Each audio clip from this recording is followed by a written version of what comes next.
Hello! Big news from our friends over at Distrokid. They now have an app. This app works on iOS and Android, of course, and it's available in the Apple Store and Google Play stores and all the stores where you buy apps. Go check it out. It's got a lot of cool features. You can upload new releases, you can get notified when you've earned royalties. Awesome. You can withdraw from the app via push notifications. A little dangerous for me, but rad. Anyways, go check it out. It's all at distrokid.com/app. And don't forget, you can still get 30% off your Distrokid account by going to distrokid.com/VIP/tour stories. Have a great one. We would like to celebrate our friends and supporters over at Izotope.com.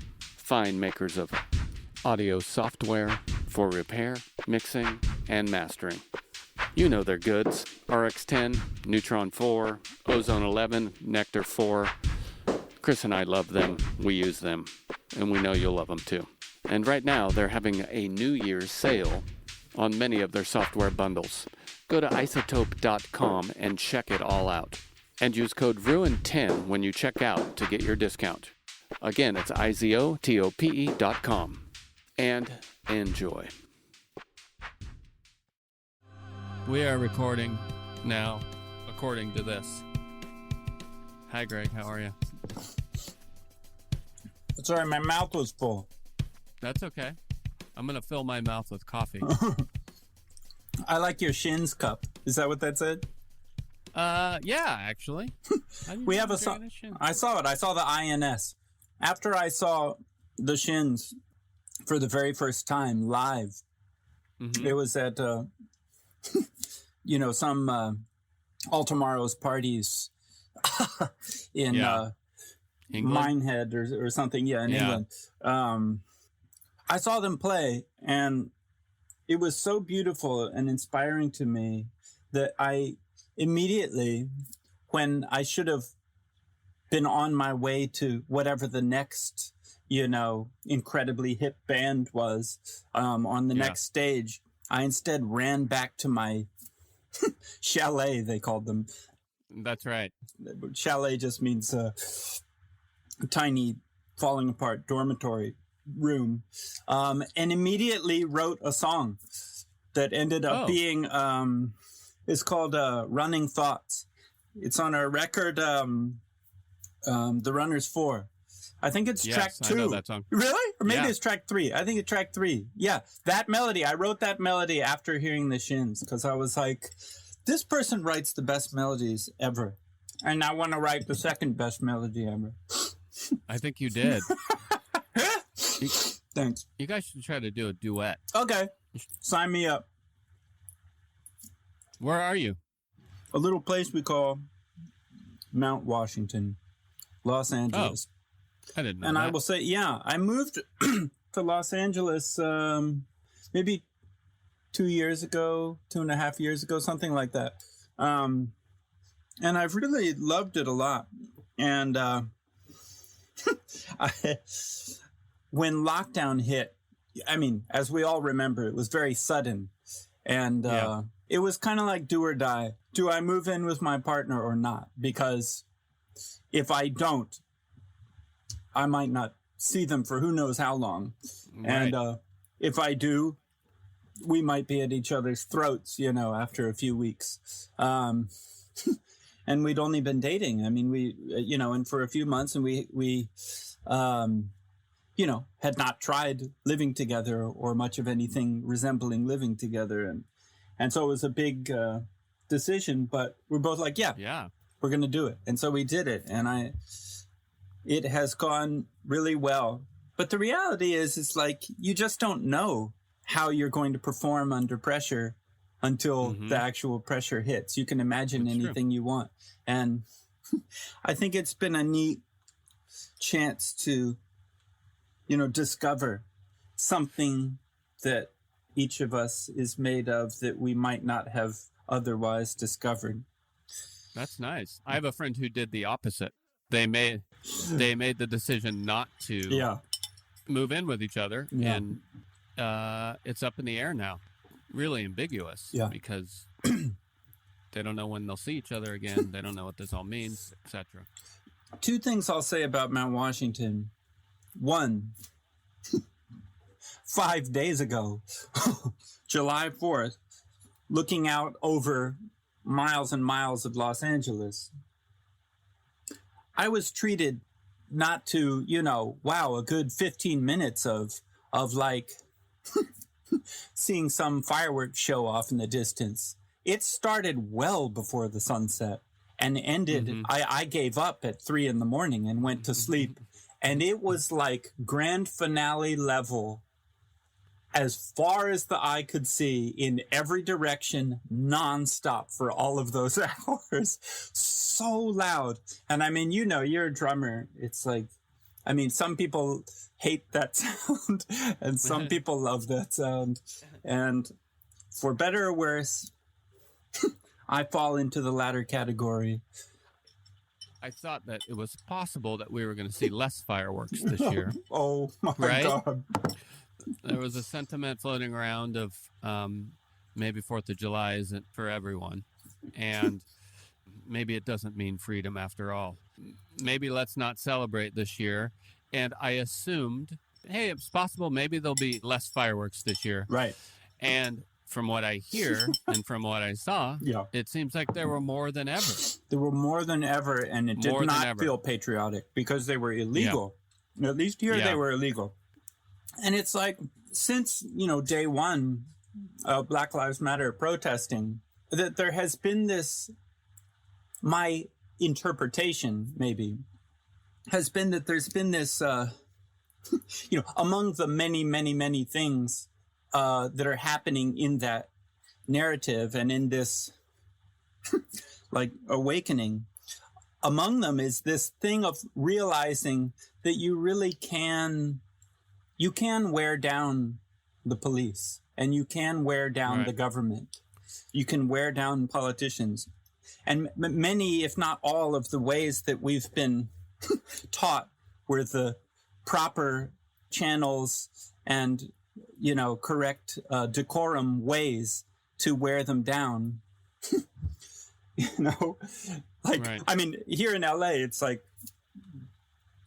years and years of people petitioning and going to school board or city council meetings trying to reduce the amount of cops in public school. And it never had any effect. And in fact, the amount of cops in schools just kept going up. And the amount that they got paid kept going up. And the budget for whatever their weapons were kept going up. And then it was like a week of like Wendy's windows getting smashed. And it was like, okay, we're taking the cops out of school. Right. The system can be changed. I was going to ask you specifically, there's a lot of things that have come out of this as a result of Black Lives Matter and the social injustice protest. Yeah. And I was going to ask you specifically what was important to you. I know there's a lot of things, but that kind of answered it before I asked you, But there's been a couple we're taking down statues, Confederate statues. Yeah. As you said, the police are being defunded like that, Yeah. Historically speaking, that happened pretty quick. That's a very good point. Yeah, right. Exactly. How long have there been calls for those statues to be removed? And the irony among our masters that we're meant to feel sorry for the statues that are coming down, or the estate, the descendants of Oñate, or the descendants of Christopher Columbus, or something, or the descendants of Confederate generals and stuff, but not feel literal love for the human race. That's the. That was my takeaway from protesting, and I didn't quite know what to expect. I just wanted to participate. But anyways, I went down there, and one of the things that I did immediately feel was a kind of, if not comfort, at least a feeling of belonging that really was different from a feeling of belonging that that I can remember having much ever. And it dawned on me how strange it was that the feeling that I'm having right now is so rare in our culture. And that feeling is that even though I'm here with hundreds of people and they're all total strangers, I know something about them. And that is that I know that they and I share the same value. We share the same principle that life is valuable and that, Black lives are valuable. And everybody there could feel that we all were feeling some very, very related kind of feeling. And,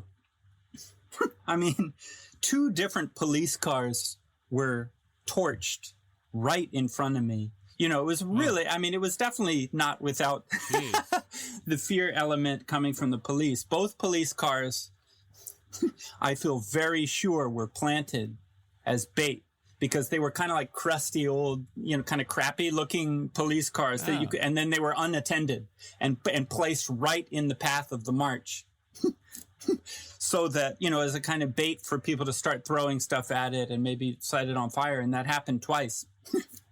And then it was like, then out of nowhere, magically, this line of police appears, with batons and guns pointed at your face. And, good God. And I definitely left the experience, and then continuing to watch it, on lots of videos around the country. It just across the board, it seemed like, yes, there were riots and they were always started by the police. Mm-hmm. The police were the ones who, if there was insufficient violence, then they would need to stir it up because it becomes retroactive justification for why they exist, why they're so heavily militarized, or why they're so heavily armed.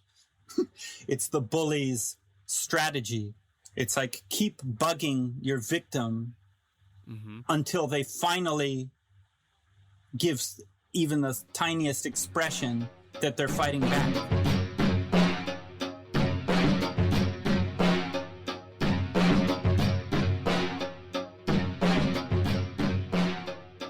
One of the other ironies having to do with these tearing down of statues is that those who object, their claim is that, but that's history. How dare you? And meanwhile, those of us who are overjoyed and many are more overjoyed even than I am, because I don't live near a Confederate statue. I don't live under the gaze of a Confederate statue day in, day out as a member of an oppressed race or demographic, in the city that I live. And so, it's not anywhere near as dramatic for me as I imagine it would be for someone who is finally being afforded the chance to remove that gaze. But what is also happening simultaneously with some corny statues being torn down is social media blowing up with, you guessed it, history, and blowing up with levels of spreading of knowledge that has been suppressed in many cases, decades, generations. Suddenly names like Angela Davis are appearing everywhere, and everybody is quoting Angela Davis. And I guess to answer your question, I feel strangely swept up in a human narrative right now that I definitely would not be able to honestly sum up as just bad news, Bad news and catastrophes are a part of, very much a part of what we're all experiencing. But I might think that I'm going to go read a light book about, Mozart. Like I just finished reading some Mozart biography that I picked up for $2 at a thrift store, like last year or something. The point is, I might think that I'm distracting myself from quarantine or distracting myself from current events. I feel more than ever unable to read a book or even listen to a piece of music without it resonating and connecting to a bigger picture that we're living through. And as much as the dominant media would kind of gets their ratings more or less from presenting isolated calamities, I think it's getting harder and harder to see the unfolding of events as isolated episodes. And it's getting harder to miss the fact that an argument happening in the culture about fascism versus democracy, and then another argument between healthcare as a human right versus healthcare as something that we're going to have as a for-profit model, and having those arguments be in the mainstream for the first time, you know, and you know, socialism versus capitalism is suddenly a conversation that in the past few years one is allowed to have, you know, in the mainstream. And then the pandemic hits and it exposes what is a fascist response versus what is a democratic response. And the whole world is watching, and nobody is missing the fact that the countries that had, you know, certain principles in place about valuing the lives of their own citizens, in many cases have more or less ended coronavirus in their country. Right. Other countries where optics were more important, short-term optics or embarrassment or pride or shyness about wearing masks or, you know, whatever, or just incompetence or having removed the the pandemic department from your federal government, you know, stuff like that. Or where there's a crisis in media and a crisis in trust of the media and a crisis in trust in government institutions, like, has produced the result that we have here, where it's like, I was like supposed to go to Europe, like actually next month, like in a couple weeks, to do this big Beethoven concert. It's like Americans are like verboten, you know. Yeah. we're the plague-ridden, you know, bad guys of the world now. And well, that's funny. The other day during I woke up early in the morning on the 3rd of July. Yeah. I didn't really realize it was the 3rd of July, and I had this thought. Maybe, I wonder if it's time. I don't want to abandon the fight. Right. But I might want my child to live outside of a lying culture, etc. Yeah. I'm having these quick thoughts. Yeah. I'm laying in bed. I pick up my phone. I'm thinking semi-consciously, Europe seems the most obvious. I pick up my phone, you know. That was the day.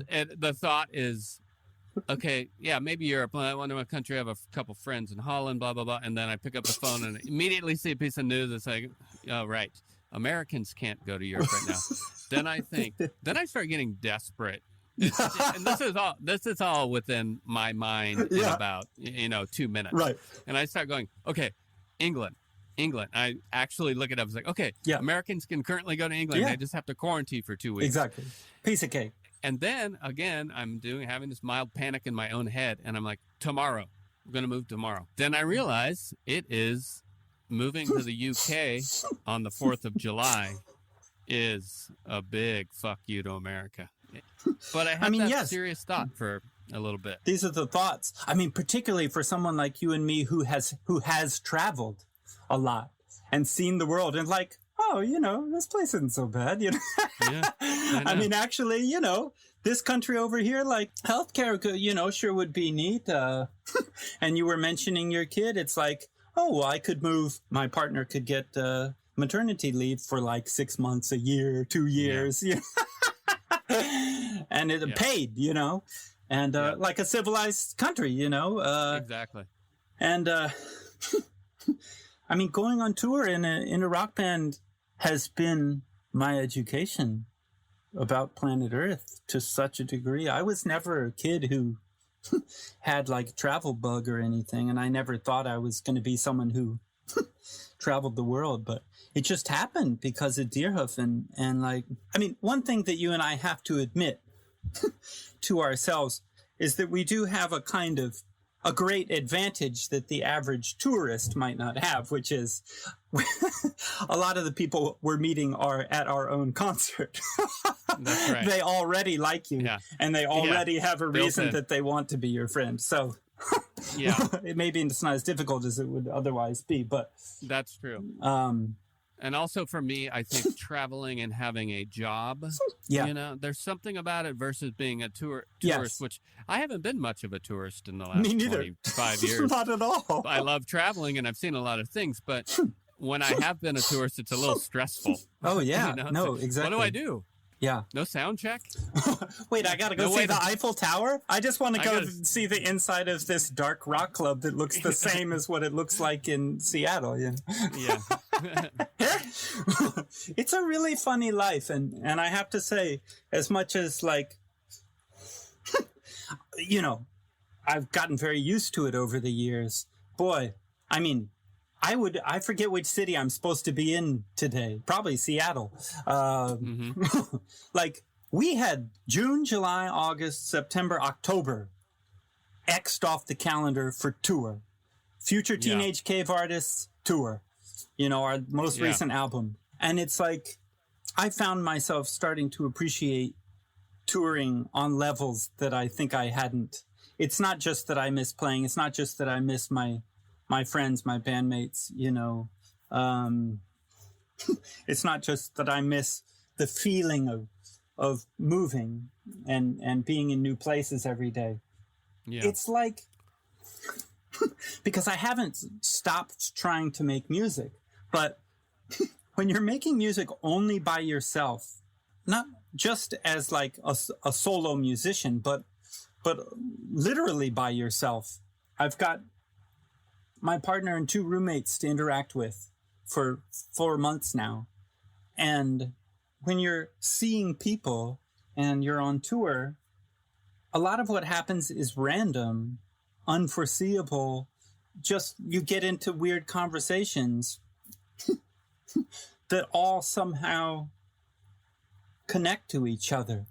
And they give you ideas. Like if I sit down here in quarantine in my little closet and say, I'm going to write a piece of music now. You know, and I scratch my chin and and say, what should I write my piece about? And it's sort of like The Shining. I think of The Shining. It's like, oh yeah. It's like you'd think that like total isolation and peace and quiet would be the perfect environment for creative work, you know? And it's like, no, that's the perfect environment to go insane. And to, without input and without the random silliness that happens when human beings try to interact with each other and they misunderstand each other and they can't hear each other because the background music's too loud at the club, or, you know, it's like, exactly. Yeah. And it's like, oh, what's that shirt? You know, and it's just random conversations. Those end up becoming the piece of music you write.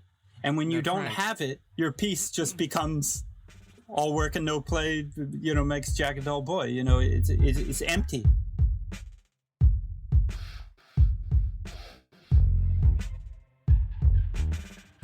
And you're trying to figure out, where do I fit in? And like, what should, asking the same question you're asking, what should I do? What's the most useful thing I can do right now? I'm stuck at home. I can't, the one thing that I ever taught myself how to do, I'm no good at woodshop. I can play the dang drums, you know, it's the one thing that I know how to do, and I can't do it, you know? Yeah. And so how do you make yourself useful? And, yeah, I'm really happy to report that the obvious answer is to do podcasts. Do podcasts. Hey, I want to, because none of us get to see you guys play Future Teenage. Do you call it Future Teenage? Yeah, I call it Cave Artists. Oh, okay. When my tongue gets tired, I just say Cave Artists. Because right now, a lot of people aren't going to be able to see future teenage cave artists being performed. True. I want to play a song. I want to play "Oh Ye Saddle Babes." We've gotten a lot of really, really incredibly gratifying response to this record and to the song. And I just sometimes, have to sort of like pinch myself that somehow we still have a career. I mean, it's staggering to imagine that we've still been able to put out records and we still have some support system. And especially at a time like now, I really don't take it for granted. All right, let's play it. Here it goes.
That's great, man. I love that tune. It's my favorite one on the record. Thanks.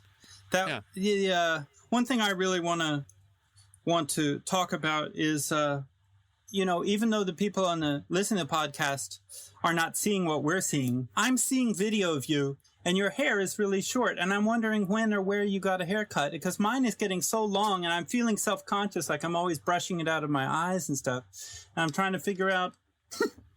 I cut it myself. You just did it yourself? Yeah. How do you get really the back? easy. Or you have mullet?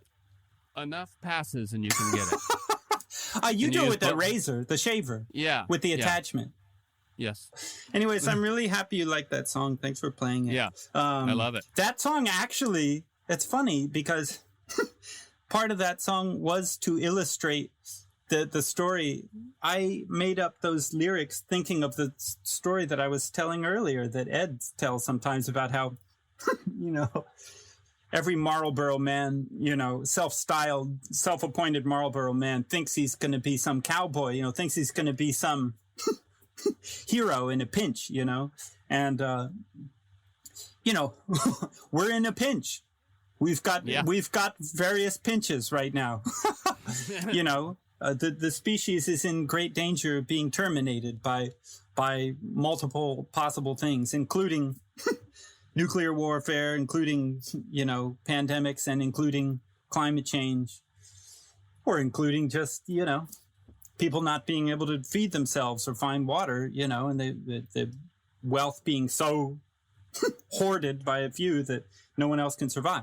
And so who are the cowboys stepping in? Who are the macho men who are going to come in and fix everything for us? Where are they? They're not doing it, So the title is like, it seems like you're sort of like a flirtatious rap, to like, you're like calling out to some, some babe on a horse or something like that, like trying to get their attention or something. But I also when we made up the title, we were thinking like, you are saddling children with your problems, the problems that you created, baby boomers. You're going to die soon and leave the rest of us to solve these problems that you won't face. And you refuse to back down. In fact, you only want to accelerate them. If we figured out that it's fossil fuels that's doing us in, well, guess what we're going to do? We're going to drill for more. And that bailout money that's coming from your taxes that should be keeping everyone alive, guess what we're going to give it to? Fossil fuel companies. And we're going to speed it up. And it's bipartisan. It's like Obama's going to speed it up, and then Trump's going to speed it up, and then Biden's going to speed it up, and so it's like, it's saying you're saddling us with your mistakes, and we're going to have to try and survive it. And how are we going to survive it? Wow. That's heavy. And real. The song's heavy, it's meant to be heavy. Yeah. Heavy rock. In the last week, let's say, has there been a song on repeat in your house or a record on repeat? I'm trying to work on a collaboration right now with, do you know Serengeti, the rapper from the Midwest? We've toured with him a couple times. He's become more of a friend over the years. And anyway, we're working on something together. And, I'm trying to make some track for him right now. Suddenly, I was in the shower a couple days ago, and I realized something I really want to sample is one line from "There's No Business Like Show Business," and it's not just that it's on repeat in my house, like I play it 5 times a day. It's like I'm looping, over and over and over. And then I spent the day 2 days ago playing drums along with it the entire day. Like, this one bar of "There's No Business Like Show Business" is so cemented into my head right now. That's funny. I haven't been playing drums. Have you? I have. I've been playing my kids' drums, which sound pretty great. You can do it in your house? I can do it in my house, but I've also been traveling to my studio. Okay, you're smart. Nighttime. Yeah, that's cool. I'm glad. I really haven't been. And when I started to try and record some drums the other day, it was like, at first, very frustrating. I felt really rusty. And by the end of many, many hours, I was like, I sound better now. Yeah, good. I was like, I remember what this feels like. It was like I remembered my old self or something, It took me a little while to get back into it, and I still haven't been. I want to do something new with this time. Exactly, with my that's drumming the temptation. self, and I haven't gotten traditional there. grip. Something, whatever. Hi hat with the left hand and snare with the right. Hey, I'm gonna let you go, but I have one question for you before we go. Wait, what's been on repeat in your house? What has been on repeat in my house? Probably just the whole Run the Jewels record. Yeah, I would say. I think that came out the same day as ours. That record has been great, and I've been going back to Fugazi. I freaked out on Fugazi the other night. I spent all night with Fugazi. Last year, I wrote a piece. I took all of it in on the Kill Taker, and I arranged it for classical players of this whole piece. Each song is played by a solo instrument. So it's like Sweet and Low is on flute. And really? Great Cop is on violin, just violin solo.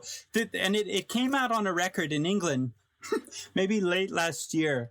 Not too many people have heard it, but the group that did it, called Stargaze, they've just made during quarantine, they've made video versions of each of their solos. And it's really funny, and it's actually about to come out.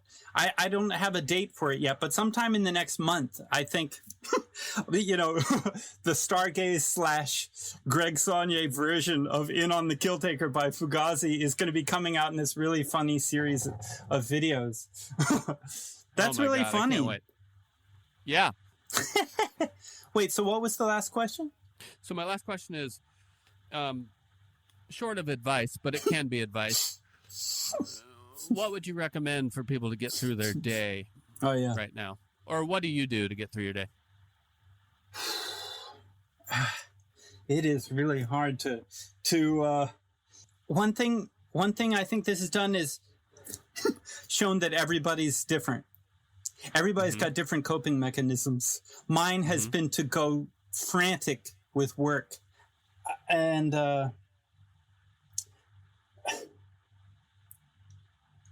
I think that my advice maybe is to say that there are powers that profit off of encouraging you to feel that everything's going wrong. I'd like to encourage anyone listening to feel that they're actually on the right track, that we're on the right track. The changes that are happening need to happen. The things that we're uncomfortably facing in isolation and as a result of George Floyd incident are things that we had to face.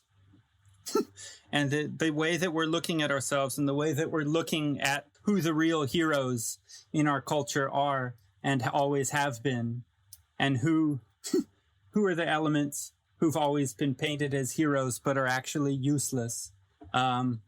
We've needed, I mean, many people have already been living with that realization their whole lives and going back generations, but in a mainstream way across the 50 states, there's a general, at the same time, there's a lot of darkness. There also feels like an awakening. And I think that having your eyes opened can be frustrating and painful, but you're on the right track, and owning your own shadow is part of thriving. It's part of flourishing. And if the human race is meant to flourish, on this planet, then facing the darkness is going to have to be one chapter of the story, All right.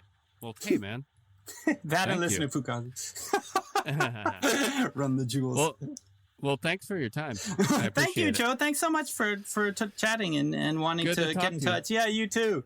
Good luck. I will hopefully see you in the next year somewhere. Yeah, next year I'll see you in Seattle. Yeah. Okay. See you around, man. All right, take it easy. Bye.